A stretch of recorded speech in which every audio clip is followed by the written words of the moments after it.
Bonjour à tous, je m'appelle Louise, j'ai 22 ans, je suis atteinte du trouble de la personnalité borderline et je vais vous expliquer les différentes thérapies qui ont pu m'aider et qui m'aident encore à traverser tous ces changements et à m'aider dans cette pathologie. C'est parti! Le 25 janvier 2024, j'ai perdu un être cher, mon lapin, Trésor, qui avait beaucoup de problèmes de santé et ça a été la douleur la plus intense de toute ma vie. J'ai eu beaucoup de douleurs avec ma maladie, avec les effets secondaires, mais l'euthanasie est vraiment une douleur très particulière.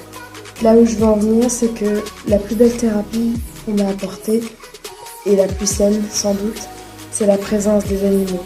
J'ai actuellement 2 chats qui me comblent de bonheur.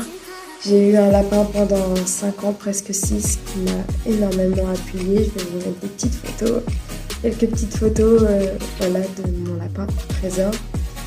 Et voilà, donc la première des thérapies que je recommande beaucoup, c'est la présence soit d'un être cher, de quelqu'un qui vous apporte du bien, soit d'un animal, parce que certes, ça a un coût. C'est difficile quand il y a des épreuves, mais ça vous apporte tellement d'amour et de soutien, et d'une présence que je recommande le maximum d'avoir un animal.